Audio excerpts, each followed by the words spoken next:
Hey guys, welcome back to the Comic Book Lowdown. I'm Wellington, and I'm going to be bringing you guys a review on Alan Moore and Curt Swan's Superman, Whatever Happened to the Man of Tomorrow, the deluxe edition. This is my second DC deluxe edition next to Killing Joke. But before I get into the review, I want to mention and congratulate my man Dark Knight 40, Nate, for getting 300 subs. He's only been on YouTube for, I think he said 6 or 7 months. And that is incredible to get 300. Same thing that Scott did as well. Just on here only a little bit of time and then just exploding with, with subscribers and people viewing his content and all this other kind of stuff. And it's really great that Nate has, done this. I congratulate him on the 300 again. That's huge number, and he's having a contest for it. You gotta be a subscriber. If you're not a subscriber already, you should be pretty new to the community or just comics in general, because there's no way you cannot know about the Dark Knight 40. So all nasally and stuff. Definitely check him out. Subscribe to him if you haven't. If you are, make sure to check out his contest video. The link will be in my description. And he's just a cool guy. Really love talking to him on the times that I've talked to him on the Four Guys One Live show, which has been forever. And also, they have talked to him on the Sunday brunch before, and just through comments and Twitter, things like that. So get to know him, subscribe to him if you haven't, check out his contest, check out his channel, check out his videos. Just check out the Dark Knight 40. Awesome guy. And now here's a review that the Dark Knight 40 will probably enjoy to watch, because like myself, like Nate, like Frank, I think CJ, and a couple other people I'm not thinking of. After the Superman movie, we all feel like reading Superman.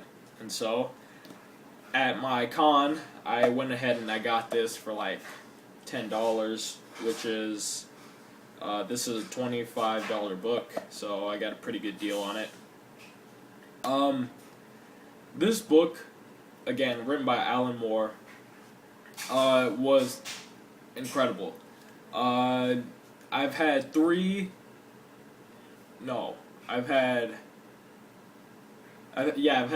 experiences with Superman in comic books with his own solo titles.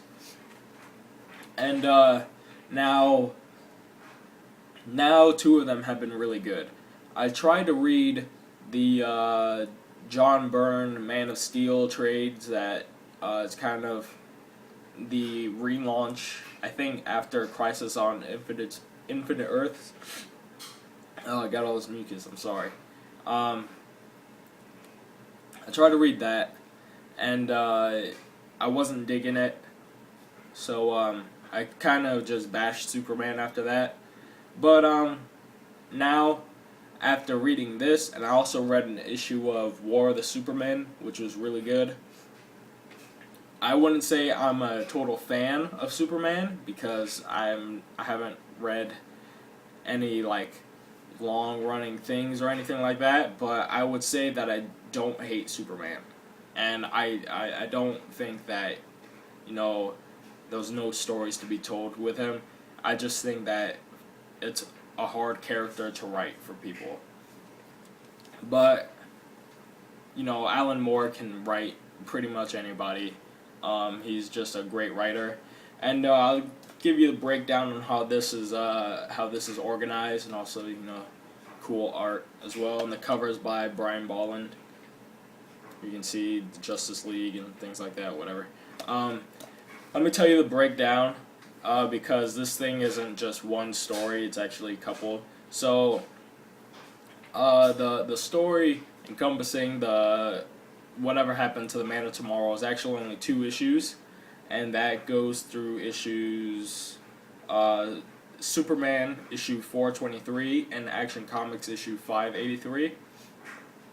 And then after that, it then gives us 2 more issues of one of DC Comics Presents issue 85, which features Swamp Thing. So again, going back to Nate, got Swamp Thing in this, so check that out. And then the final issue is the annual Superman annual issue number 11, and I'll get to that in detail a little bit later. But let me tell you about this story, and I'll try not to spoil it. But if anybody wanted to put a definitive end to Superman, I would say that the Whatever Happened to the Man of Tomorrow is a pretty good ending. Yeah, I would say it's a damn good ending to the character. And it's not. Actually, I won't say that because I don't want to spoil anything from it. But pretty much what happens, without spoiling anything, is that all of a sudden, Superman's bad guys start. Well, actually, let me go back. The story takes place in. This book was written in '87. The story is taking place in 1997, and it's actually Lois Lane is being interviewed by a reporter from the Daily Planet. She doesn't work there anymore. She's married to somebody else, and she's kind of just living at home. And every year, around the same time, the Daily Planet does a story on Superman and what happened to him. And since it's the 10-year anniversary of the last appearance of Superman, and that anybody's seen him, they go to Lois and they kind of interview her on the story of what happened. So this whole story is Lois's, her telling of the last events of Superman's, being around, and it's kind of sad to see what happens to Superman, because a lot of things that he's done kind of just get ruined. I'll tell you some things. This could be minor spoilers, but nothing too great. It gets to the point where Superman's identity, Clark Kent, is revealed. He's revealed to be Superman, and so there's no reason for him to be Clark Kent anymore, and everybody finds out that Clark Kent is Superman, and so instead of being Clark Kent, he's just then Superman, and everybody knows who he is, and then he starts working for the government, really, and things like that, and it got to the point where he wasn't really just fighting crime, because there's not really anything to fight, but he was just doing government projects and things like that. And then all of a sudden, his rogues gallery, his bad guys, just start coming out of the woodworks, and like bigger and badder than ever. For example, Bizarro comes, and usually Bizarro is some kind of just regular joke villain, kind of not a big threat, but all of a sudden Bizarro's taking down the entire, killing people and all these things, and and then how Bizarro comes to his end is really crazy. And I really recommend reading this book just to see how things escalate so quickly in this. And Bizarro's not the only bad guy to come out; it's a lot of them. So definitely, Superman's very challenged with this, and it gets to the point where there's a battle between Brainiac and Lex Luthor, and really big Superman baddies, and the way that Superman meets his end, and how he the stages of of his emotional state and his mental state that we see. It's sad to see him go through those things, and the way it ends, it's just I can't believe it happened. But definitely the Whatever Happened to the Man of Tomorrow story, the 2 issues that it encompasses, fantastic reads. Those are written by Alan Moore and drawn by Curt Swan. Then, once we get into the DC Comics Presents, which is the next book, issue 85, it's called Jungle Line, kind of a single issue type deal. It's Alan Moore writing and Rick Veitch on art. I think that's the Swamp Thing team, the Alan Moore Swamp Thing team. So again, another good team up, and that's a great story. That's kind of to me, that seems kind of Superman coming back.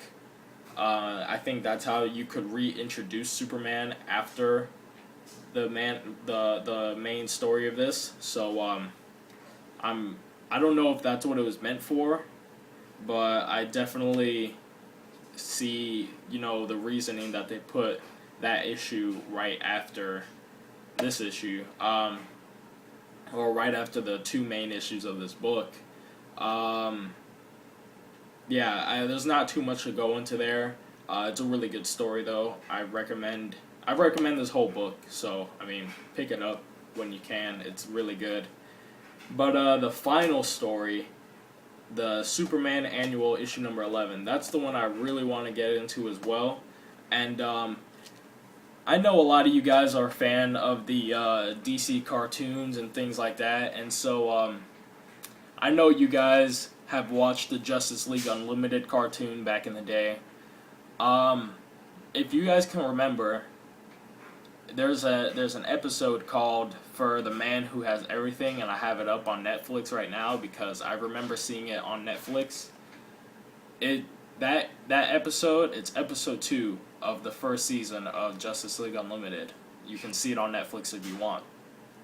That episode, though, is taken right out of Alan Moore's issue of Superman Annual issue number 11, and it's the same story, and the writers of that story in this book, of course, Alan Moore, and then we get the great artist to work with Alan Moore. We get Dave Gibbons does the art, so we have the Watchmen team doing that final story in here, and the art in it is beautiful.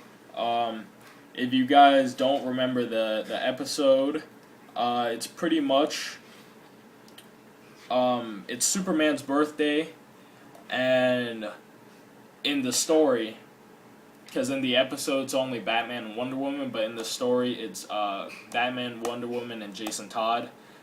They go to the Fortress of Solitude to kind of give Superman his birthday gift, and the kind of question is, what can you get, what can you give the man who has everything? Again, that's why the story's by that name, because Bruce and Diana, they're kind of having a not an argument, but a discussion on what can you really give him if he's a hard person to buy presents for. And then when they finally see Superman, when they get to him, and I'll actually show you the page. This is what they see. Now, if that sparks your memory, then you probably remember this issue or the episode. Let me see if they give like a closer look, but pretty much that plant thing that's on Superman's chest is this kind of altering plant that Mongol, the villain Mongol, puts on him. That it kind of renders you powerless, unconscious and things like that. But in that state, you're in a state of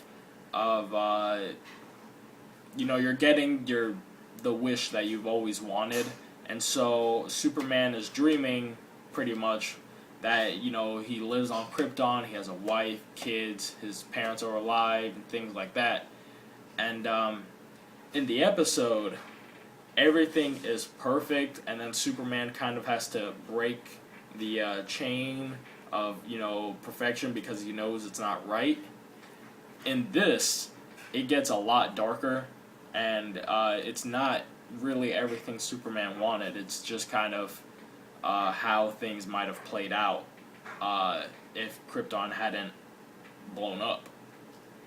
And so I definitely recommend reading the Superman Annual issue number 11, and then also watching the episode, because there are differences, and the way things are resolved are a little different, but the main concept is the same. And Paul Dini and Bruce Timm brilliantly adapted this story into the cartoon, and I recommend both things, the cartoon and this book, this entire book again. Pick it up, guys. It's such a good read, and this is coming from me, not even a big DC guy, let alone Superman guy, and I absolutely love this book. So that's my review on this. I don't think I have anything more to say. I guess I can show you guys a little bit of the art, just because I only showed you guys one thing. Here's the cover to the DC Comics Presents. You see that, and that marks the end of the main story. So that's pretty cool. You got some Swamp Thing. Kind of want to show you guys some stuff, but I don't want to show anything that ruins it. Yeah, just trust me on just trust me on the first story with Curt Swan's art is fantastic, but it really seems like every panel just has something spectacular. At least every panel with Superman that I want to show you just has something spectacularly great to add to the story, and I can't show you without spoiling something. Anyways, pick up the book. New York Times best-selling author Alan Moore, I just read it off there, and Curt Swan doing the art. Yeah, that's it, guys.